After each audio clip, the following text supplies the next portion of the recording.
Pourquoi je suis expert comptable ? Le podcast qui vous emmène à la rencontre des personnes derrière les chiffres. Une saison de 11 interviews de professionnels pour connaître leur récit personnel, leur parcours unique et le déclic qui leur a donné envie de faire ce métier. Je suis Florent Dufour, l'hôte de ce podcast, et je vous invite maintenant à découvrir ces parcours exceptionnels.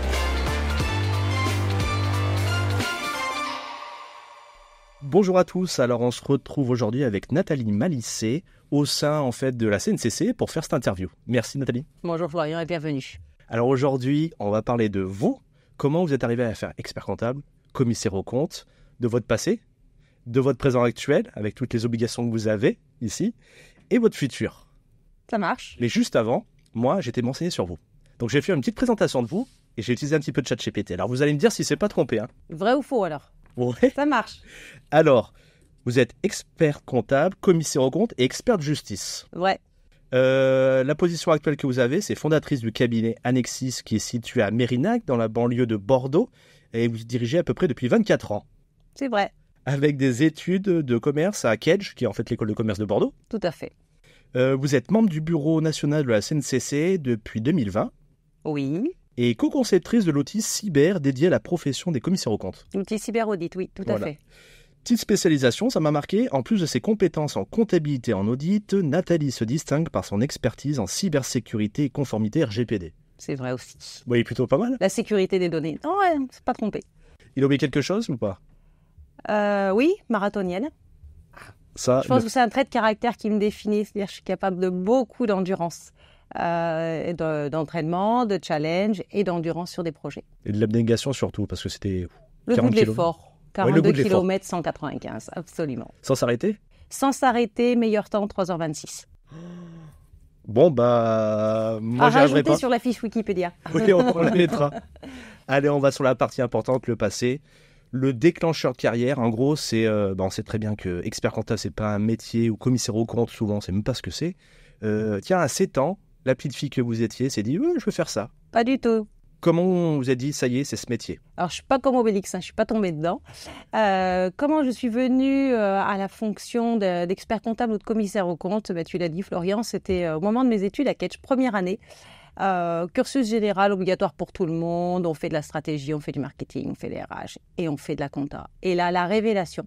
Les états financiers, la compta me raconte des choses sur les entreprises et je me dis, c'est ça que je veux faire. Donc, je vais voir le responsable du département audit finance à Kedge en disant « Expliquez-moi comment on devient expert comptable ». Bon, alors là, douche froide, immédiate. Sa première réponse est « C'est pas un métier pour les femmes ». Dis donc. N'empêche, je veux quand même savoir comment on fait. Et donc, j'ai passé en parallèle de Kedge tous mes diplômes pour devenir expert comptable. Voilà comment je suis arrivée à ce métier. Pourquoi c'est pas un métier de femme ? Ça, Alors, je suis surpris, moi. On s'est expliqué par la suite, oui, mais il faut remettre ça dans le contexte. En 95 à l'époque, on s'est revus depuis, on s'en est reparlé. C'est que tout simplement, c'était une époque où ça nécessitait énormément de temps de travail. Et lui, ce qu'il observait, c'est que le temps qu'il passait au cabinet était pour lui pas compatible avec la vie d'une femme qui était aussi celle d'une épouse, d'une mère. Alors, ok, ça donne une vision un peu sexiste des choses, mais en réalité, le fond de ces propos, c'était plutôt, je pense, pour nous préserver, nous protéger, pas pour nous interdire. Oui, le côté bienveillant, absolument. Pro et perso. Et donc, juste derrière, un stage, vous avez fait comment ? Bien, immédiatement à la sortie de l'école, je candidate au culot pour un poste de collaborateur dans un cabinet d'expertise comptable et d'audit. Un des associés me reçoit. Il m'explique qu'en fait, il cherchait non pas un stagiaire expert comptable, mais un stagiaire tout court pour la période fiscale. L'entretien va durer 2 heures. Ça match. On s'entend hyper bien. Il me rappelle peu de temps après pour me dire « Bon, j'ai pas de poste, mais je vous en propose un ». Donc, c'est un début d'une aventure parce que finalement, pas forcément beaucoup de choses à me confier au départ. Et puis, je pense qu'en moins de 2 mois, j'étais débordée de travail puisqu'on est quand même dans une activité où il y a toujours beaucoup de choses à faire. Et c'est le début d'une aventure formidable. Je suis dans un cabinet où il y a 4 associés qui exercent chacun de manière totalement différente leur métier. Donc ça me démontre aussi qu'on est sur un métier qui est pluriel, avec des clients totalement différents, une manière d'aborder le management des collaborateurs aussi différente. Donc vraiment une super expérience. D'ailleurs, ce sera ma seule expérience de salarié, puisque je serai diplômée à l'issue de mon expérience dans ce cabinet. Je créerai mon cabinet par la suite. Comment ça s'est passé pour avoir justement le sésame, le diplôme d'expert comptable? C'est un parcours facile ou chemin d'embûche à tout jamais? Non, plutôt simple pour moi. J'étais dans un groupe de stagiaires qui était très soudé. Donc, on était une bande de 15-20 stagiaires à faire la fête après chaque journée de formation. Et d'ailleurs, plus de 30 ans après, on continue de se fréquenter. C'est quand même quelque chose de très fort. Et surtout, c'est que l'avantage du cabinet dans lequel j'ai exercé, c'est que j'avais beaucoup de missions qui m'étaient confiées. J'avais la responsabilité du pôle audit et aussi mon maître de stage était expert judiciaire. Et il m'a formé sur l'expertise judiciaire. C'est devenu d'ailleurs une spécialité. Et c'est pour ça que je suis maintenant expert de justice. Et j'ai d'ailleurs fait mon mémoire sur l'expertise judiciaire. Donc, pour moi, pas une simple formalité d'obtenir ce diplôme, mais plutôt un bon moment, parce que j'ai vraiment pu compter sur les différents associés pour m'accompagner pendant tout mon stage, pour me faire progresser. Et d'ailleurs, j'ai été moi-même à plusieurs reprises maître de stage, je le suis encore. Et ma grande fierté, c'est que tous mes stagiaires, tous ceux qui sont passés par le cabinet, ont tous été diplômés du premier coup, comme moi. Donc, j'ai des exigences sur mes stagiaires en termes de qualité, de rapport et de mémoire, et d'implication et d'évolution dans les tâches qui leur sont confiées. Donc, il faut venir travailler avec vous, comme ça on est sûr d'être diplômé. Oui, mais il faudra bosser. Oui, c'est bien, il faut le rappeler. Absolument. Il faudra travailler, mais on est dans une relation gagnant-gagnant. On travaille pour le cabinet, mais on travaille aussi pour soi. En fait, le deal que je passe avec les stagiaires experts comptables, c'est je vais vous apprendre à devenir expert comptable. C'est-à-dire pas avoir forcément que des compétences, mais à le devenir vraiment, à habiter le métier. Donc, avoir des bons réflexes en matière de relations clients, en matière de management des équipes et aussi de suivi. Et je suis très impliquée dans le choix des sujets de mémoire. J'accompagne et j'hésite pas non plus à financer des formations supplémentaires pour aider mes stagiaires à rédiger des mémoires de qualité et à pouvoir prétendre à un exercice serein du métier. Je voudrais qu'on revienne sur cette partie expertise judiciaire. C'est pas courant et souvent c'est bien d'être accompagné par des confrères qui font cela, mais il n'y en a pas beaucoup. Comment vous êtes baigné ou tombé dans cette fameuse marmite et ce qui vous a plu pour après dire moi il faut que je le fasse à mon tour? Alors l'expertise judiciaire, on l'apprend nulle part. Et d'ailleurs c'est normal parce que c'est pas un métier. C'est une fonction, on est rattaché à une liste, on est inscrit sur une liste auprès de la cour d'appel parce que nos pairs considèrent qu'on présente les compétences techniques et morales suffisantes pour pouvoir exercer cette fonction d'expert judiciaire.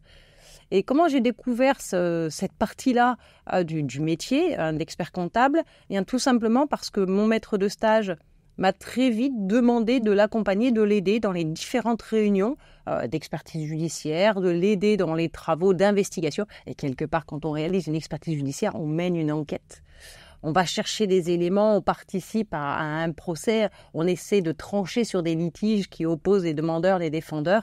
C'est passionnant et chaque expertise, c'est une nouvelle histoire qui se raconte. Et c'est ça aussi qui me passionnait. C'est une approche différente de faire un dossier classique? Complètement, parce qu'un expert judiciaire, il va traiter aussi bien de travaux qui vont relever du droit de la famille, comme par exemple d'évaluer des patrimoines lors d'un décès, lors d'un divorce, comme on va être amené à fixer des valeurs d'entreprise quand il y a un litige entre associés, comme on va être parfois amené à travailler sur des garanties d'actifs et de passifs, pour aider en fait le magistrat à trancher. Puis après, on a aussi tout l'aspect pénal, le droit pénal des affaires, donc tout ce qui va constituer par exemple des ABS, on va devoir, ou des délits de banqueroute, mais on va travailler sur ça. C'est quand même un champ des possibles qui est très, très vaste. Donc, absolument. Et très engageant aussi. Ça demande vraiment à chaque fois de se poser la question, ai-je la compétence pour le faire? Suis-je le bon expert au bon moment, au bon endroit? Pourquoi? Parce qu'en fait, vous participez à la vérité judiciaire. Donc, vous avez encore moins le droit de vous tromper. Donc, c'est vraiment très engageant, mais je trouve aussi que c'est un moyen de s'engager pour la société. C'est une mission d'intérêt général. Parce que, je vais vous dire tout de suite, on ne fait pas fortune en faisant expert judiciaire. Ah, ouais, c'est chronophage. C'est chronophage. Mais bon, au moins, il y a un intérêt, voilà, ce côté un petit peu enquête, peut-être. Oui, et puis surtout, c'est que moi, intellectuellement, ça m'a énormément nourri parce qu'on ne voit que le mauvais côté des choses, puisqu'on est dans un procès, donc c'est tout à fait normal. Et ça me nourrit dans mes réflexions et dans les conseils que je peux apporter à mes clients. En leur disant, attention, quand ça se passe mal, ça peut arriver jusque-là. Et je sais, puisque je le vois dans ma salle de réunion, lorsque je convoque des parties pour traiter d'une expertise judiciaire. C'est passionnant. Et moi, ce que je voudrais aller maintenant, c'est sur la question un petit peu bah ça y est, on a le diplôme, on lance son cabinet, c'est ce que vous avez dit, parce qu'après il n'y avait pas de salariat ou Pas de salariat ex prolongé. nihilo dès le départ. Je suis partie avec un associé. Un associé, Tout de suite, on a démarré à deux, le cabinet. un homme, une femme. Un homme. D'accord. Un homme qui avait 20 ans de plus que moi et qui a fini sa carrière au sein de notre cabinet et qui maintenant profite d'une retraite bien heureuse avec des voyages à l'autre bout du monde. Donc, c'est l'aventure, c'est l'entrepreneuriat, c'est le recrutement, c'est aller chercher des nouveaux clients, travailler ces nouveaux clients. Et très vite aussi, puisqu'on est un cabinet d'une dizaine de personnes, donc on fait partie de ce qu'on appelle les petits cabinets ou des cabinets à taille humaine, très vite essayer de se dire en quoi on va pouvoir se distinguer. Bien, la réponse, elle vient assez vite. C'est que je me suis associée en 2000 et très vite, je tombe enceinte et j'attends des jumeaux. Il va falloir donc que je gère cette famille qui va devenir nombreuse par la suite parce que j'ai 4 enfants. Et je me suis dit, mais moi, je ne peux pas travailler comme les plus anciens avaient l'habitude, c'est-à-dire jusqu'à tard le soir, le samedi, etc. Moi, je veux pouvoir élever mes enfants et en profiter. Donc, le numérique est pour moi la réponse parce que ça va me permettre de travailler à distance, de pouvoir, quand les enfants sont couchés, terminer un dossier si je n'ai pas eu le temps de le terminer, mais pouvoir gérer les deux vies, la vie pro et la vie perso. Et le numérique est ma réponse. Un petit exemple, en 2004, donc ça fait 20 ans maintenant, le cabinet est totalement dématérialisé. Totalement. Donc aujourd'hui, quand je vois les enjeux de la profession sur le digital, je m'aperçois qu'on avait forcément ce temps d'avance et on a pris des gamelles, on s'est trompé à plein de moments, mais justement j'ai toute cette expérience qui me permet aujourd'hui d'avoir ces compétences en matière d'accompagnement dans la transition digitale, vous l'avez cité tout à l'heure, dans la sécurité des données, mais parce que j'ai été confrontée à ça il y a plus de 20 ans. Donc forcément, je suis restée très en veille sur tous ces sujets. Est-ce que c'est aussi un côté peut-être que tu as dans la tête de plutôt chef d'entreprise, entrepreneur, que vraiment le technicien qui aurait préféré faire le dossier? Complètement. Et j'ai une jeune associée qui, elle, a au moins autant que moi la fibre d'entrepreneur. Et je pense que c'est vraiment ça aussi qui nous permet, lorsque l'on rencontre nos clients, c'est pas le technicien, c'est pas l'expert en droit comptable, fiscal, social, etc., qui s'adresse au chef d'entreprise, c'est le chef d'entreprise qui s'adresse au chef d'entreprise. Et je reconnais aussi que le fait d'avoir un parcours double par l'école de commerce et les diplômes d'expert comptable m'ont toujours donné cette approche avant tout entreprise plus que technique. Et c'est aussi les conseils que je formule à mes stagiaires en leur disant la réponse technique n'est pas la bonne réponse. Il faut toujours envisager l'entreprise dans sa globalité. Est-ce que ça c'est inné ou ça peut s'apprendre aussi, ce côté entrepreneurial? Je pense qu'il faut quand même une petite part d'inné, ou du moins de curiosité intellectuelle. Après, quelque chose que j'ai bien aimé, c'est que tu as dit que tu es parti sur l'ex nihilo avec un autre associé. Oui. Donc c'est peut-être aussi une bonne solution. C'est rassurant de ne se pas retrouver tout seul aussi. Oui, et c'est surtout enthousiasmant. Enthousiasmant, parce que je le fais de m'associer avec quelqu'un de plus âgé. C'était aussi quelqu'un qui avait plus d'expérience, qui avait du recul, ça rassure. Qui m'a tout de suite fait confiance, qui m'a donné les clés du cabinet qu'on avait tous les deux. Donc ça, c'est vraiment des moments très forts. On s'est beaucoup amusé à lancer ce cabinet. J'ai des souvenirs formidables. Pourquoi ? Parce qu'on lançait une entreprise. Et donc, quand je rencontre des créateurs, mais je sais par quelles étapes ils passent. J'y suis passée aussi. Et je vois mon associée actuelle, qui est une fille mais formidable, pétillante, pleine d'énergie. Elle aussi, elle a cette approche entreprise. Et je pense qu'elle, pour le coup, elle est tombée dedans quand elle était toute petite parce que son père est chef d'entreprise. Donc, elle a toujours connu cet environnement et ça renforce encore notre approche client. Je veux revenir sur le point où tu m'as dit « J'ai eu des jumeaux et je lance un cabinet ». Oui. Et là, tu m'as répondu directement « Faut que je trouve une solution ». Ça va être le numérique. Oui. Tu t'es jamais dit en fait, c'est peut-être trop, ça fait peur, je vais pas arriver à tout gérer? Non, ça s'organise. Ça se gère et ça se gère bien. Alors, ça se gère pas tout seul. Bien sûr. Il faut bien comprendre que ce genre d'équilibre qu'il faut trouver, on ne le trouve pas tout seul. Il vous faut une famille, donc des personnes qui sont prêtes à vous aider quand vous partez en déplacement. Moi, je le dis, mes 2 derniers, ils n'avaient pas un mois que je partais déjà en déplacement une semaine entière. Donc, il fallait que le père gère, qu'il soit aidé par la famille pour gérer cette semaine d'absence. C'est aussi avoir des associés qui gèrent, qui acceptent que l'on dise non, moi il est 18h, moi je m'en vais parce qu'il faut que j'aille m'occuper de mes enfants. Et il faut aussi avoir un environnement professionnel qui l'accepte. Et moi, je pense que c'est ça qui nous a fait énormément progresser aussi au cabinet. Je pense qu'une de mes plus belles fiertés récentes, c'est quand mon associé, qui est maman également, m'a dit « J'ai bien réfléchi, le mercredi, je ne viendrai pas travailler au bureau parce que je veux profiter de ma fille. » Super, formidable. Ah, c'est pas été comment on va faire ? Pas du tout, mais c'est génial parce que ça veut dire que c'est quelqu'un qui assume tout à fait, comme moi je l'ai fait à l'époque, mais qui assume tout à fait cet équilibre qu'il faut trouver entre vie pro, vie perso. Franchement, en termes de travail, je me suis jamais inquiétée en me disant est-ce qu'elle va faire plus ou moins sa part. Mais bien sûr qu'elle le fait, mais parce qu'elle-même, elle s'organise. Je pense que ces obligations que nous portons, nous autres les femmes, parce que jusqu'à présent, c'est quand même nous qui portons les enfants, nous amènent à nous améliorer en termes d'organisation. Allez, je vais le dire, on est meilleurs que les garçons pour ça. Ah, mais j'ai complètement d'accord. C'est une taquinerie, Florian. Est-ce que, à ce moment-là, on peut se dire aussi, il va peut-être falloir diminuer le travail ou diminuer sa rémunération pour avoir une qualité de vie ? Ou non, je peux tout encaisser Oui, dans la mesure où on peut s'organiser, il n'y a pas de raison. Faut pas voir ça comme des prétentions qu'il faut revoir à la baisse, au contraire. Au contraire, quand aujourd'hui, je conseille mes clients, mes chefs d'entreprise sur l'organisation de leur entreprise, je le fais toujours dans cet objectif d'efficience. L'efficience, c'est mieux que l'efficacité. L'efficience, c'est d'obtenir le maximum avec le minimum de consommation de ressources. Donc, il n'y a pas de raison de dire tant pis, je vais revoir à la baisse mes prétentions salariales, ma rémunération, etc. Pas du tout. C'est-à-dire qu'il ne faut pas tomber dans ce syndrome que l'on observe malheureusement dans beaucoup d'autres professions libérales où plus elles se féminisent, plus elles se paupérisent. Surtout pas. Il faut au contraire transformer cette situation de fait en opportunité en disant comment je vais aller chercher le meilleur.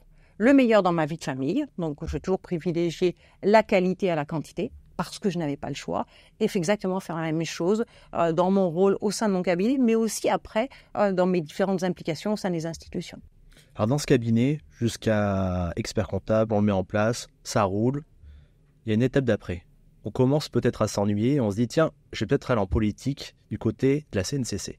Alors, comment ça s'est passé ? Je ne m'ennuyais pas, je pense que c'est un mot qui ne fait pas partie de mon vocabulaire. Mais non, c'est plutôt du culot. C'est parce que j'ai toujours fait de l'audit. C'est vraiment un aspect du métier qui m'intéresse particulièrement. J'aime beaucoup, en fait, j'aime tous mes métiers. Je dois l'avouer, j'aime beaucoup l'expertise, j'aime beaucoup l'audit, j'aime beaucoup l'expertise judiciaire. Mais je vois passer un appel à candidature pour une prochaine élection à la compagnie régionale des commissaires aux comptes. Et au culot, je réponds, je candidate.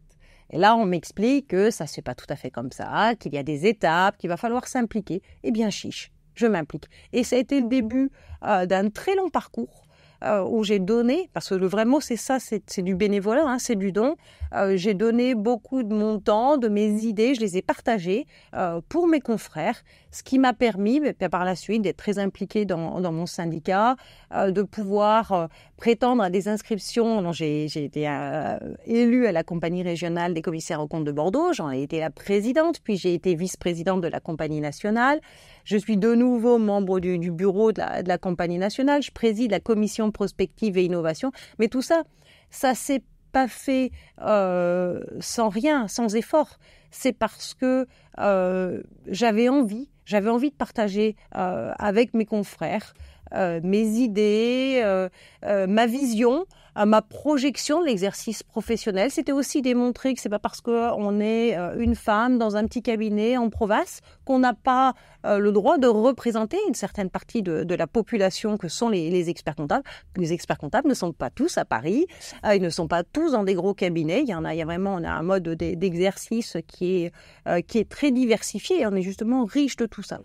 La seule chose qu'il faut bien comprendre, c'est qu'il faut y aller, pour ceux qui veulent y aller, il faut y aller avec l'envie. L'envie de partager, l'envie de donner. Je suis cash par moment.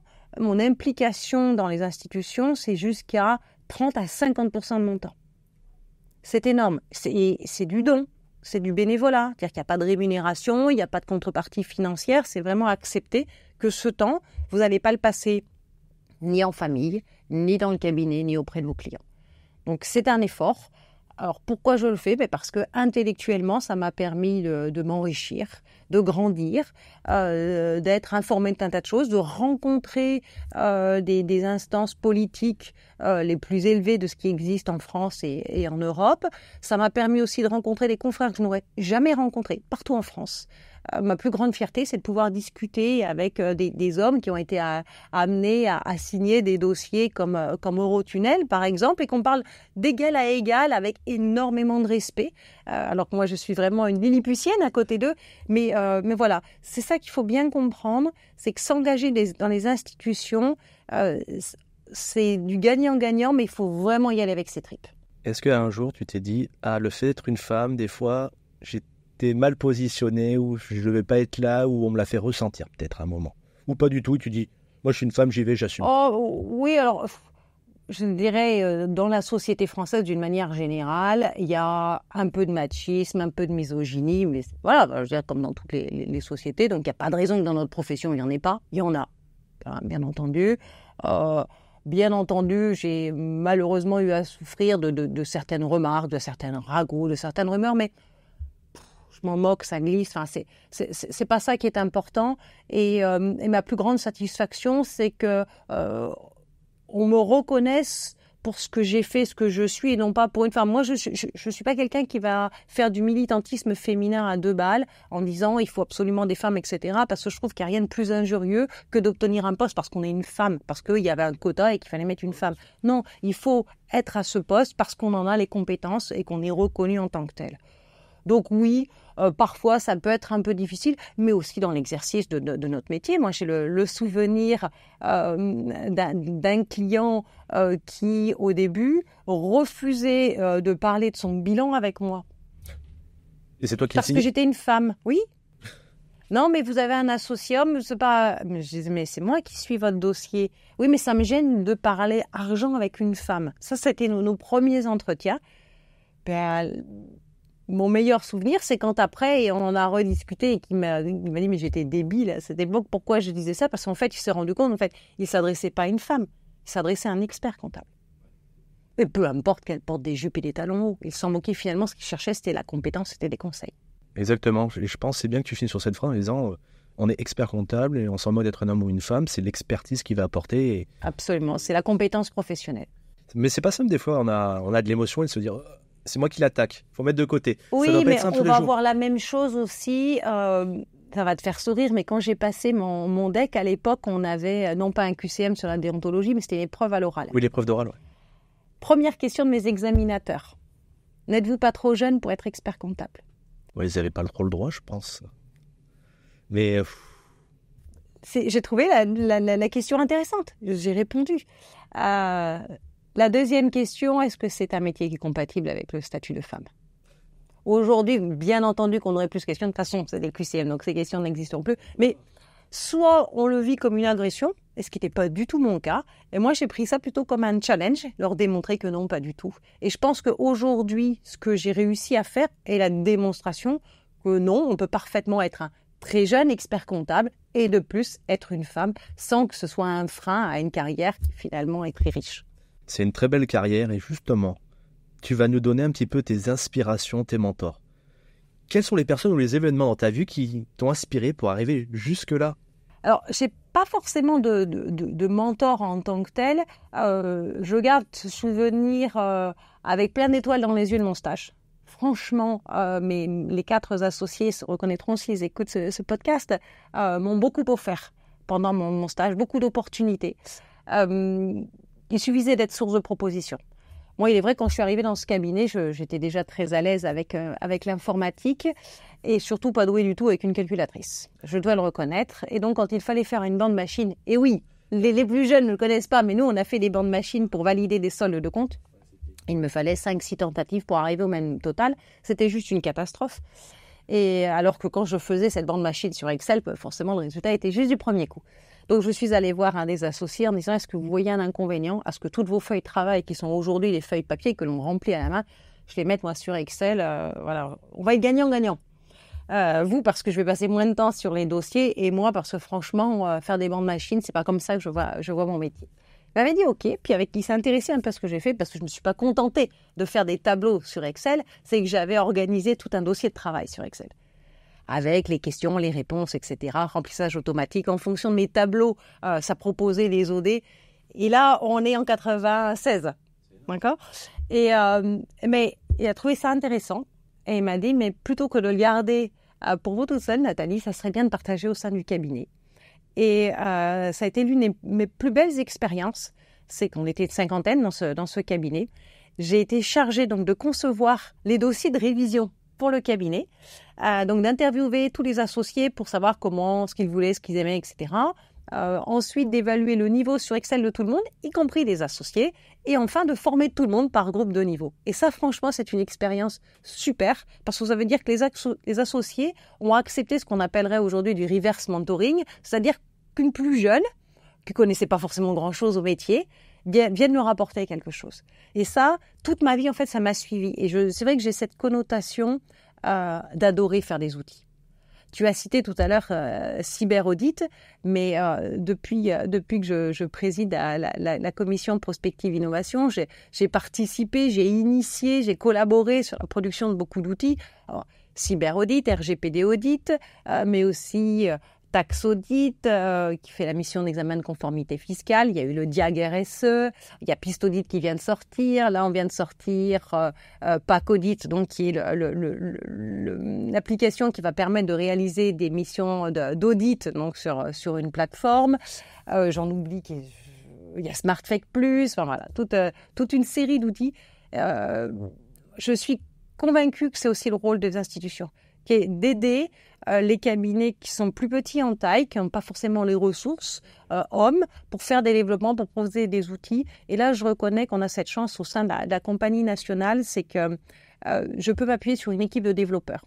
Donc, au sein de ma commission, on travaille des gens du métier, des gens de l'informatique, donc les développeurs. On phosphore tous ensemble. Et on fabrique un outil, et on le produit. Et comme on est nous du métier, bien on sait ce qui les intéresse, ce qui est nécessaire pour l'exercice professionnel ou ce qui pourra devenir demain un outil indispensable pour la profession. Il y a une chose qu'on pourrait relever, c'est qu'ils t'ont fait confiance un petit peu, mais surtout, c'est toi, tu étais force de proposition. Toujours. Tu t'es jamais dit à la place du petit jeune qui arrive dans le cabinet, il ne connaît pas tout.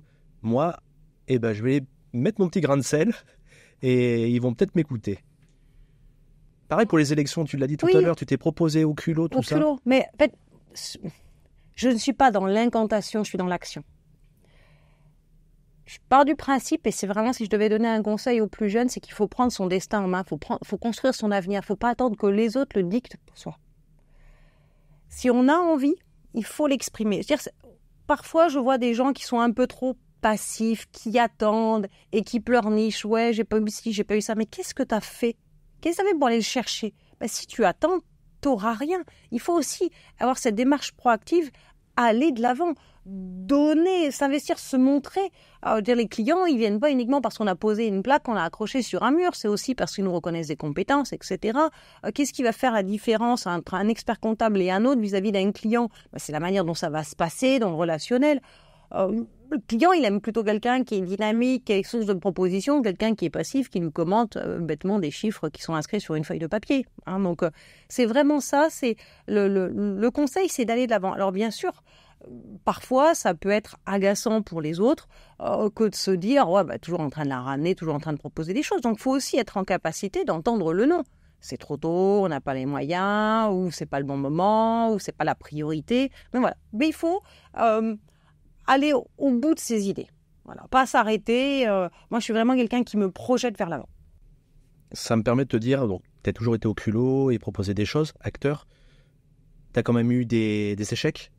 Tu as quand même eu des choses qui t'ont marqué peut-être et que tu aurais mais qui t'ont forgé. Oui, mais je pense que tout le monde a à un moment des déceptions. Des déceptions sur des personnes où on pensait que l'on allait pouvoir travailler ensemble, s'appuyer dessus, et puis finalement, on s'aperçoit qu'on s'est trompé. Mais moi, je suis quelqu'un qui va toujours essayer de transformer un mauvais événement en opportunité. Pourquoi ça n'a pas marché? Qu'est-ce qui s'est passé? Est-ce que c'est si grave? Puis finalement, rester sur un échec, mais finalement, qu'est-ce que c'est que l'échec? Si ce n'est qu'une occasion supplémentaire de recommencer et de retenter sa chance, finalement. Toujours positiver.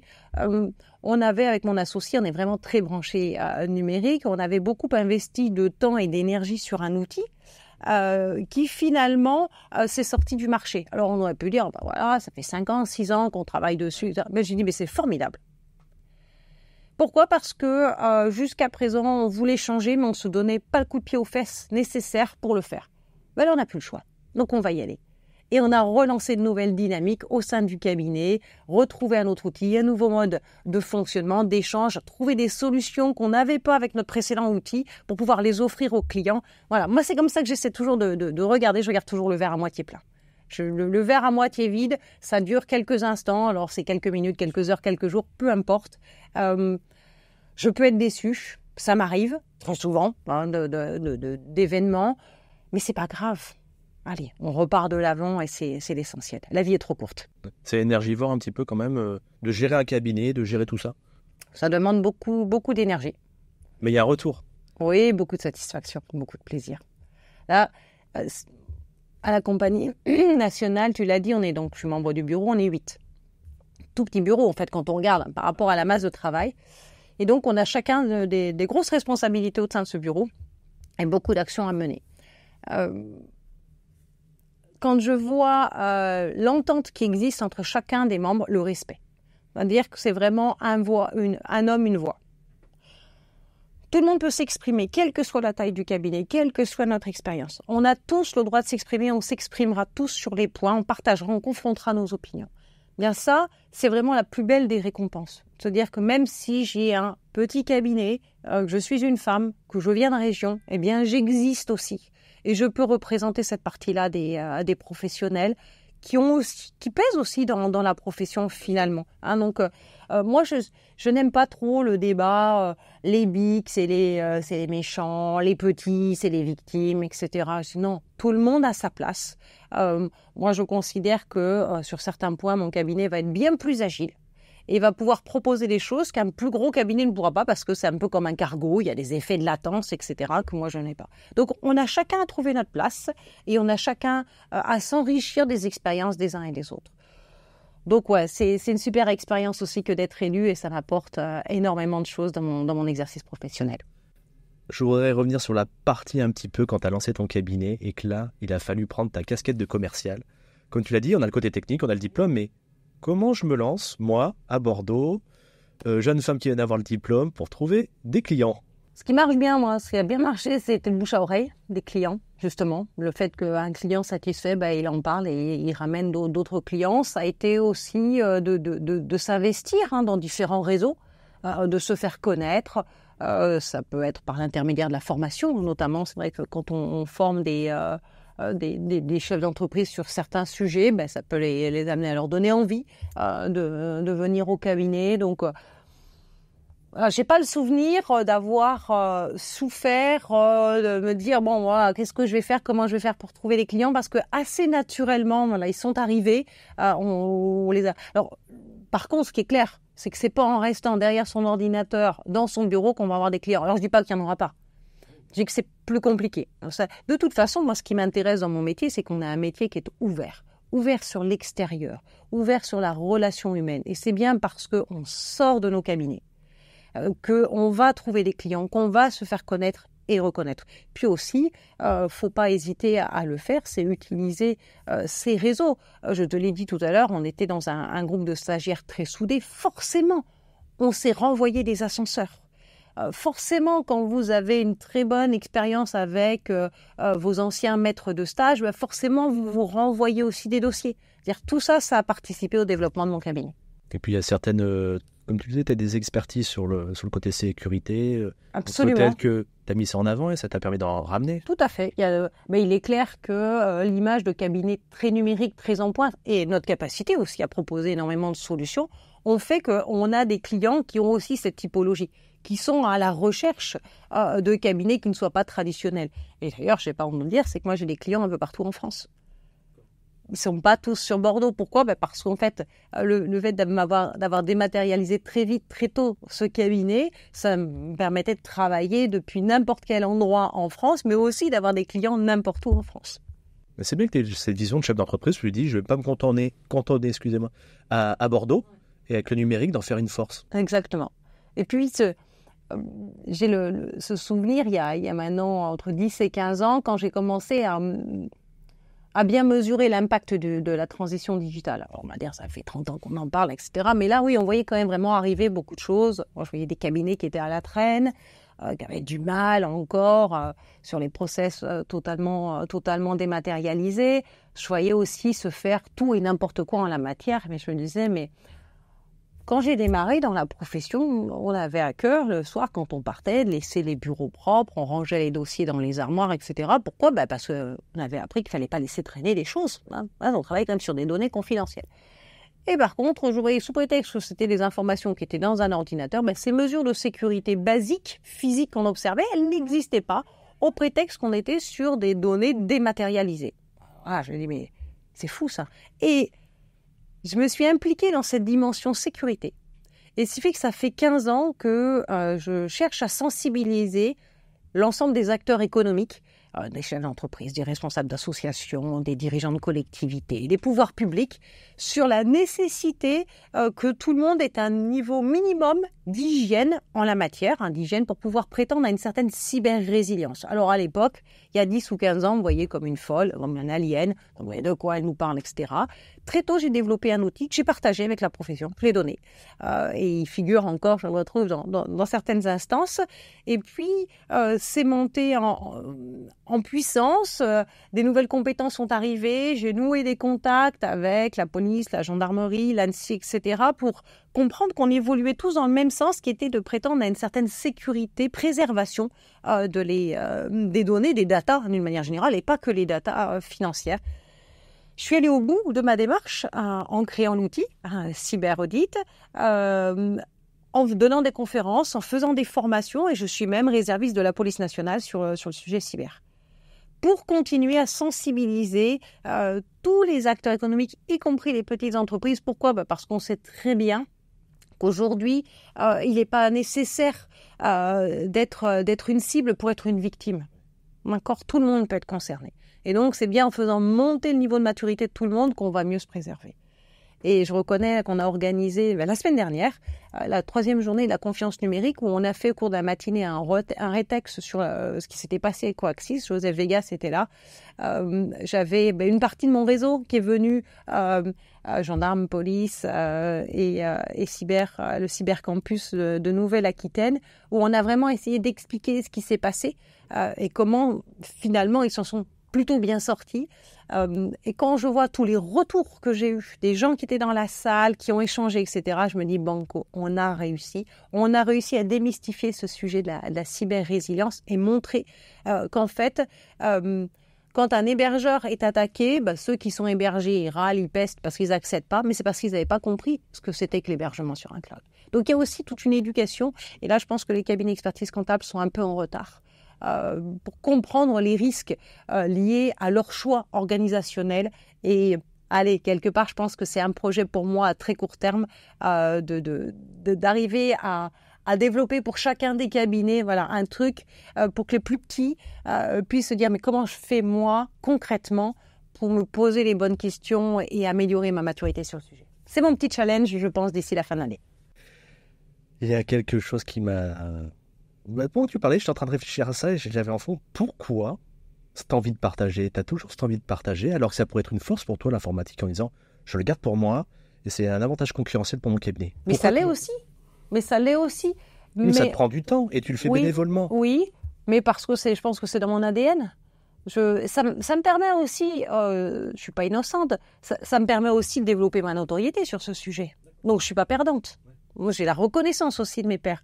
Mais je pense qu'il y a certains domaines où il faut se dire qu'on a plus à gagner à partager qu'à conserver. Je vais illustrer mes propos.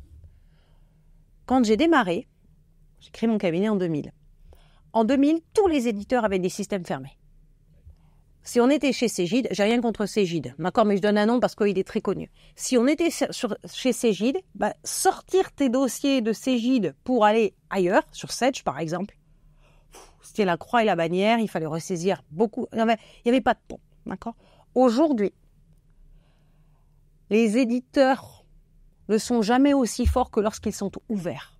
C'est-à-dire que l'éditeur qui est capable de proposer des interconnexions via une multitude d'API pour agréger des services complémentaires à ceux qu'il propose, c'est celui qui se vendra le mieux. D'accord ? Donc en fait, on est passé d'un système fermé, de propriété privée, réservé, c'est à moi, à quelque chose d'ouvert, l'open data, on en parle énormément, mais on s'aperçoit que c'est ça, que c'est le domaine le plus riche. Quand on voit la communauté GitHub sur le partage des lignes, des codes sources, tout ça, on pourrait dire, pourquoi ils ne gardent pas leur code source, pourquoi ils ne gardent pas leur ligne de code pour eux, finalement, si elles sont si...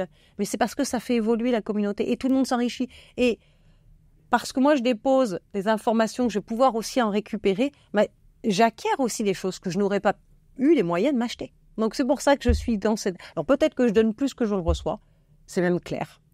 Mais ça ne me gêne pas, finalement. C'est un partage. On va partir sur le présent. Donc, moi, il y a une petite phrase que je voudrais que tu me dises. C'est à quel moment tu t'es dit « Ah, ça y est.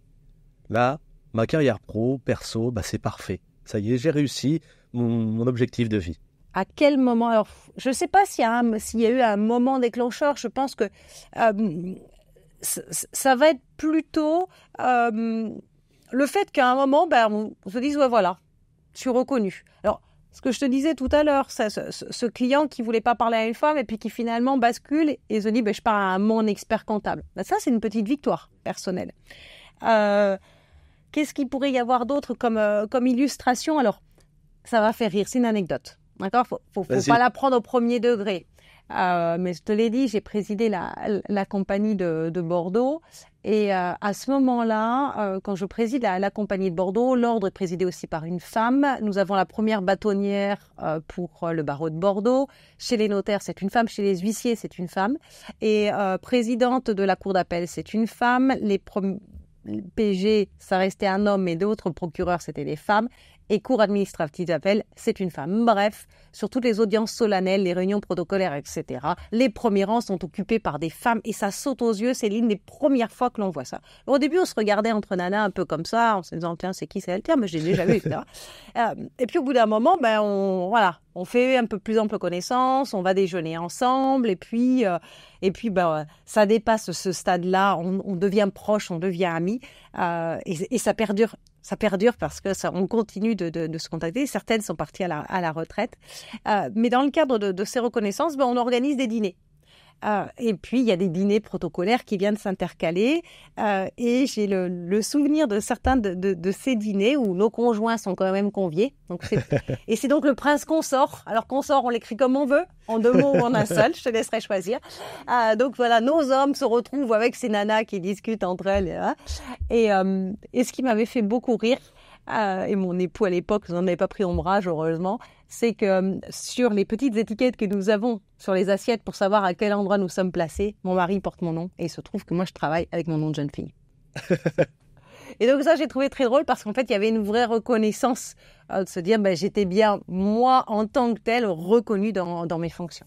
Là, tu t'es dit, là, c'est cool quand même. Ah là, c'est drôle, absolument, c'est drôle. Voilà, donc en fait, on va chercher la reconnaissance là où on veut aussi.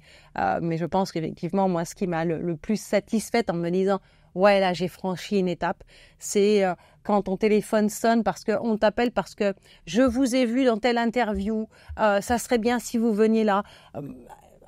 L'exemple, il y a 2 ans de ça, on m'appelle pour venir au before des assises de la cybersécurité. C'est le nec plus ultra en matière de cyber et on m'appelle moi. Ouais, on voudrait vous voir parce que on s'interroge sur la cotation externe en matière de risque cyber et on a vu que vous avez fait quelque chose, on voit que vous intervenez sur ça.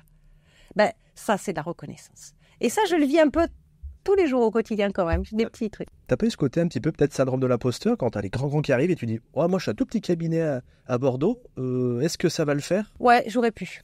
Absolument, il y a par moments, je ne dis pas que j'ai pas eu des périodes de doute où la trouille au ventre, on va partir sur des trucs en se disant mais est-ce que je vais tenir la route? Il arrive un moment, on va dire attends, tu vas pas les mains dans les poches. Tu as bossé, tu t'es énormément documenté, tu as appris, tu as écouté, tu as échangé, tu as des choses à dire. Je n'ai jamais dit que je détenais la vérité, mais j'ai des choses à dire, j'ai des opinions à exprimer. Et j'ai un de mes confrères qui est le président actuel du DEIP qui me racontait une anecdote qui disait que la première fois qu'il m'avait vu, il m'avait vu sur scène. C'était les Échos qui organisaient une manifestation au mois d'octobre sur la cyber. Et sur scène, il y a notamment Guillaume Poupard qui était le patron de l'ANSSI. Et je parle cyber, je défends mon approche, etc. Et il était convaincu au départ que j'étais dans un grand cabinet et après, quand il a découvert on a fait connaissance 2-3 ans plus tard. Donc, vraiment, il me dit, écoute, c'est la première fois que je te voyais et ça a fait waouh parce que j'y suis allée telle que j'étais avec mes convictions, mon engagement, mes idées, mes envies. Il faut rester soi-même. C'est ça. Donne-nous des conseils un petit peu sur ton organisation de ton emploi du temps actuel entre ta période fiscale, tes expertises judiciaires, ton commissariat et la CNCC. Comment tu fais pour tout gérer ? Alors, j'essaie de faire au mieux. Je ne dis pas que j'y arrive tous les jours. Par moments, ça coince un peu. J'essaie de mettre en œuvre un principe qui m'avait été donné au tout départ. Quand j'ai démarré dans la profession, c'est jamais se charger à 100%. Comme on a déjà des métiers à 130 ou 150%, c'est mort. D'anticiper. En fait, moi, le maître mot, il est dans l'anticipation. Alors, ça peut être pénible pour tout le monde, parce que c'est vrai que j'essaie de planifier beaucoup de choses à l'avance. Pourquoi ? Parce que j'arrive de Bordeaux pour venir sur Paris, c'est des trains à réserver, c'est du temps de transport. Alors même si j'essaie d'utiliser tous les temps morts pour pouvoir avancer sur des choses, et le numérique m'aide énormément. Moi, quand j'ai 2h15 de train, c'est 2 heures de travail. Et même dans de très bonnes conditions, puisqu'en fait, je ne suis pas dérangée par le téléphone, ni par les mails, je suis vraiment dans ma bulle et donc j'avance bien. Donc l'organisation, c'est ça, c'est de l'anticipation, c'est garder des espaces vides dans un agenda, parce que de toute façon, il est vide le lundi, mais le jeudi, il est plein. C'est d'essayer de ne pas minimiser la charge de travail de certaines choses. C'est aussi ne pas être seul, ne pas travailler seul. Voilà. Être en capacité de demander de l'aide à des personnes ou de partager une charge de travail. C'est aussi faire grandir. C'est-à-dire que moi, mes collaborateurs, au-delà du fait qu'ils sont là pour apprendre le métier, c'est aussi les faire grandir. Eux, ils ont un intérêt, c'est de monter en compétences. Et moi aussi, j'ai un intérêt, c'est parce qu'effectivement, s'ils montent en compétences, ils vont pouvoir faire d'autres choses ou mieux. Et donc, c'est des choses que je n'aurais pas moi à faire. Donc, vraiment, ça me demande de la vision, partage, de l'organisation et garder le plaisir. On n'est jamais aussi bon que quand on fait les choses avec plaisir.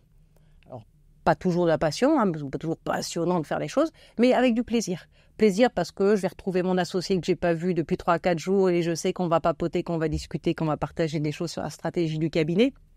Plaisir de retrouver les collaborateurs, plaisir de voir les clients, plaisir de venir à la compagnie nationale. Et voilà. Le jour où le plaisir n'est plus là, on arrive dans une sorte de routine.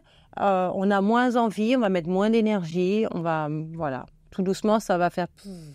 Et donc, c'est là que ça fonctionne plus bien. Donc, je garde vraiment en tête ça. Tant que j'ai le plaisir, ça va le faire, ça s'organise.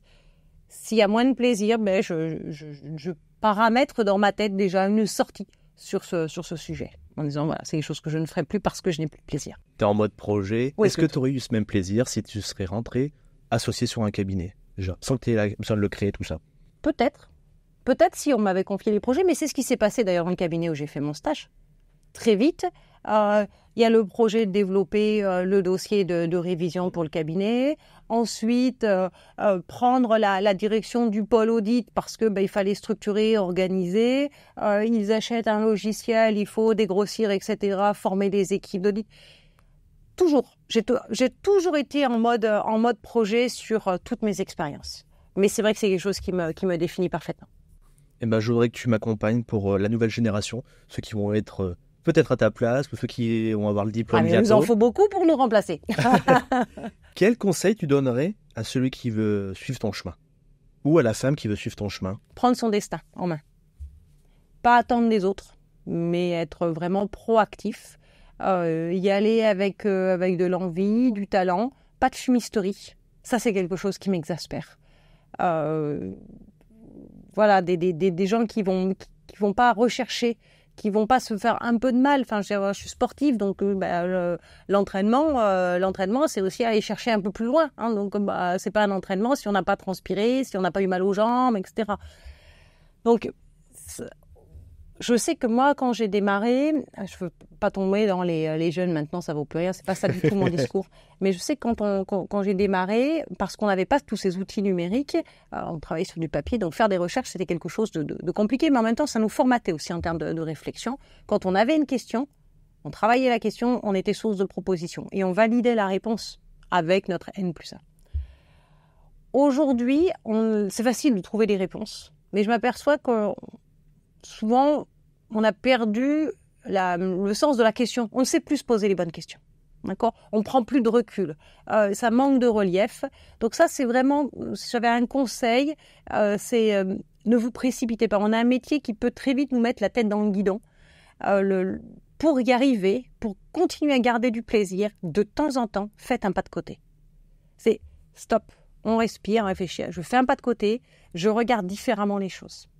Et alors, idéalement, bien entendu, ne jamais rester seul. Alors, ça ne veut pas dire qu'il ne faut pas être tout seul en profession libérale. Ce n'est pas ça mon sujet. Quand je dis ne restez pas seul, c'est cultiver vos réseaux. Ceux qui étaient stagiaires en même temps que vous, vos anciens collègues, vos anciens employeurs. C'est aussi impliquez-vous dans les syndicats, dans les institutions, dans les associations techniques, dans les groupements, dans ce que vous voulez, mais ne restez pas seul. On est un métier qui est devenu tellement complexe que rester seul, je vois rien de pire en la matière.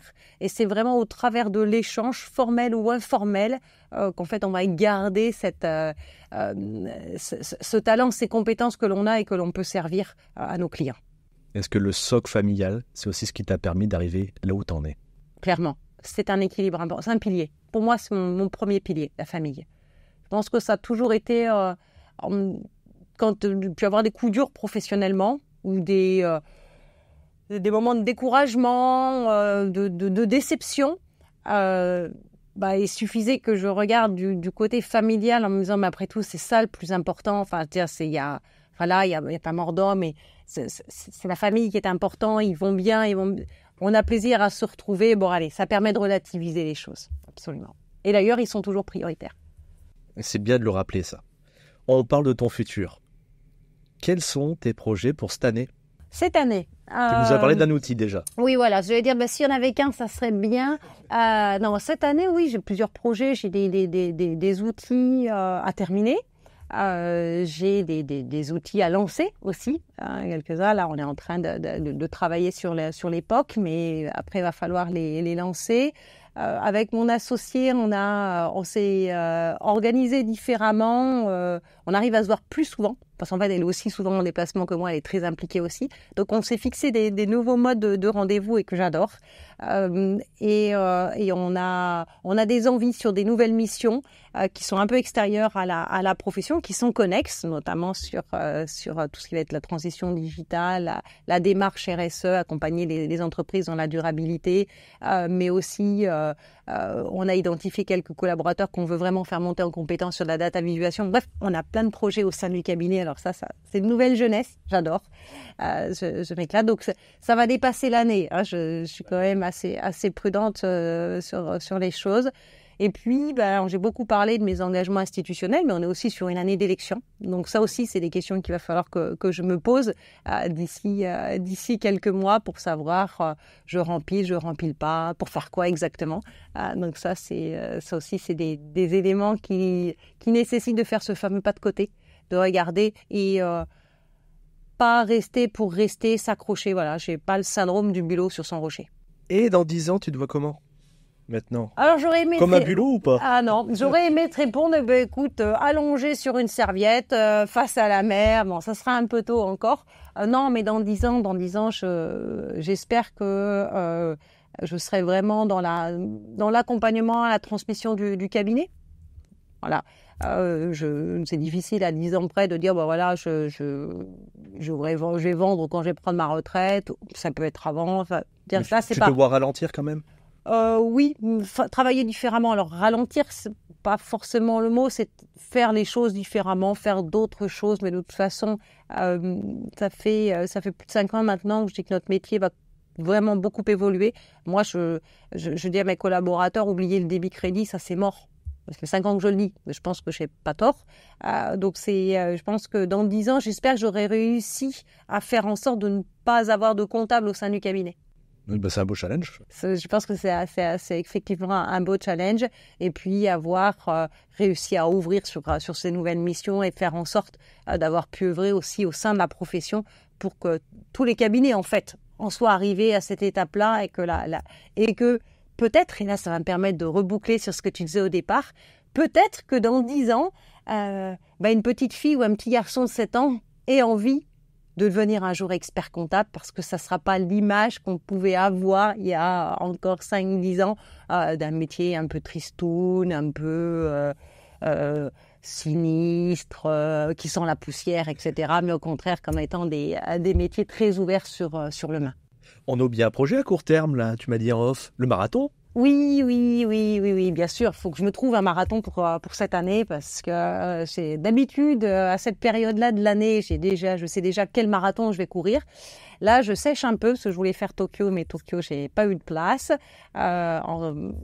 Toute confidentialité, je me suis inscrite à différents tirages au sort pour pouvoir faire le marathon des Jeux Olympiques. Voilà, il y a des tirages au sort qui existent, mais bon. Parce qu'il y a trop de monde, en fait. Oui, il y a beaucoup de candidats pour peu de place, donc bon, je sais pas si la chance va me sourire et si c'est pas ça, je vais certainement faire un marathon sur la fin de l'année. Enfin, voilà, moi je suis plutôt sur les marathons de l'automne, voilà. New York, tu l'as fait déjà? C'est le plus beau du monde. C'est vrai? C'est le plus beau du monde. Devant Paris? Oui. New York, c'est une ville exceptionnelle pour accueillir des événements sportifs. Il n'y a pas 3 mètres sur un parcours de 42 km, il n'y a pas 3 mètres sans qu'il y ait du public qui vous encourage. C'est juste fabuleux et New York, ça a été mon premier marathon. Et c'est pour ça que j'ai jamais arrêté. C'est parce que j'ai toujours recherché cette ambiance folle que l'on a trouvée au marathon. Mais le marathon, c'était aussi pour moi l'occasion d'avoir de nouveaux amis, de nouvelles connaissances. Et donc, c'est vraiment quelque chose. Dans 10 ans, j'espère que je continuerai de courir des marathons. Peut-être un peu moins vite, mais continuer à faire du marathon. Tu trouves des points communs avec l'expertise entre le marathon? Oui, mais avec la vie aussi. Le fait que, mis à part quelques personnes tout à fait talentueuses, plutôt kenyonnes d'ailleurs, on va dire, on ne s'improvise pas sur un marathon. C'est quand même une course qui fait mal. C'est une course mythique, mais 42 km, c'est long. Quand même, il faut les faire, il faut donc se préparer. Donc c'est comme dans la vie, il y a des choses qui ne s'improvisent pas tout à fait. Dans nos métiers, c'est la même chose. On ne va pas voir un client sans avoir préparé le dossier, on ne prend pas une mission sans en avoir les compétences, mais on ne va pas se mettre dans un sas de départ d'un marathon sans avoir un peu d'entraînement, alors plus ou moins, suivant les individus. Un marathon, c'est une course qui dure plusieurs heures, qui fait mal. C'est comme dans l'exercice professionnel, on travaille tous les jours, c'est par moments un peu dur, on peut avoir de la pression sur des deadlines, il peut y avoir des aspects techniques très compliqués, on peut avoir la pression des clients, enfin, voilà, il peut y avoir plein de choses qui font qu'on n'a pas un exercice professionnel très serein, mais un marathon, c'est aussi franchir une ligne, celle d'arriver et se dire ça je l'ai fait. Et je pense que dans nos métiers, c'est aussi ça. C'est aussi avoir son téléphone qui sonne et un client qui vous appelle pour vous remercier, pour vous féliciter, pour vous adresser à un autre client en disant « j'ai parlé de vous ». Voilà. Mais c'est pour ça que c'est un peu tous les ponts que je peux faire avec la course à pied. C'est top. Avant qu'on finisse l'interview, j'aurais te proposé un jeu que l'on appelle Confession intime. C'est pour apprendre plus de toi auprès des auditeurs. Donc je vais te poser une question et tu vas me répondre par moins ou plus. T'es prête? Allez. Au niveau de la charge de travail, est-ce que tu travailles plus ou moins de 50 heures par semaine? Ça dépend des semaines. Période fiscale? J'ai pas de période fiscale. Vous avez entendu, elle n'a pas de période fiscale. J'ai pas de période fiscale parce que ça, c'est quand on fait que de la compta. Je fais pas que de la compta. C'est de l'organisation, comme tu dis. Voilà, c'est réparti tout au long de l'année. Non, très honnêtement, j'aurais envie de dire que je fais moins de 50 heures. Certainement que je fais moins de 50 heures, mais je ne mesure pas forcément. Mais il y a des pics et puis il y a des moments d'occupation. Alors moi, je vais le prendre ça comme je vais m'enrichir, je vais apprendre. Voilà. Typiquement, si je vais passer une journée en formation, je ne suis pas en travail. Et pourtant, j'ai passé une journée. D'autres vont considérer qu'ils travaillent. Donc voilà, donc le mot travail me gêne un peu. Est-ce que tu as plus ou moins de 10 amis proches? Plus, mais pas 50. Au niveau du sommeil, tu dors plus ou moins de 8 heures? J'ai un petit chromosome de marmotte. 8 heures, c'est ce qu'il me faut pour repartir en pleine forme, mais je peux descendre à 6. Mais voilà. Par contre, je suis incapable de faire des grasses matinées. Est-ce que tu prends plus ou moins de 5 semaines de vacances par an? Je prends un peu plus peut-être, j'en sais rien, dans le sens où j'ai la chance d'habiter une région qui est, parce que c'est Bordeaux, donc je suis un peu en vacances tous les week-ends. J'ai aussi la chance, de par l'organisation du cabinet, notre mode d'exercice, de pouvoir partir prendre 2-3 jours comme ça à la clé. Quand je pars faire un marathon, je vais prendre aussi quelques jours. Voilà. Donc je prends pas 5 semaines d'affilée, je prends pas tout le mois d'août non plus parce que j'ai l'organisation familiale qui fait que voilà, il faut aussi reprendre quand les enfants reprennent des entraînements très tôt. Donc je prends en fait un peu de vacances un peu tout le temps dans l'année. Et à quel âge tu envisages de prendre ta retraite? À plus ou moins de 65 ans? Ah, moins si je peux. C'est clair. C'est clair, je ne suis pas du tout dans le syndrome de vouloir durer. Et prendre ma retraite, pour moi, ce n'est pas la fin d'une vie. Ça sera faire autre chose différemment. Par contre, j'ai un médecin j'avais assisté à une de ses conférences, qui disait qu'il fallait surtout pas s'arrêter de travailler. Donc c'était comme ça, d'ailleurs, qu'on déclenchait des morts prématurées. C'est ceux qui avaient un exercice intellectuel très fort tout au long de leur profession, tout au long de leur activité professionnelle, et puis qui s'arrêtaient du jour au lendemain, et là, c'est terrible. Donc oui, moi, je n'ai pas l'intention de m'éterniser dans mon activité professionnelle. Quand je pourrais prendre ma retraite, je la prendrai, mais je continuerai de m'impliquer dans certaines activités.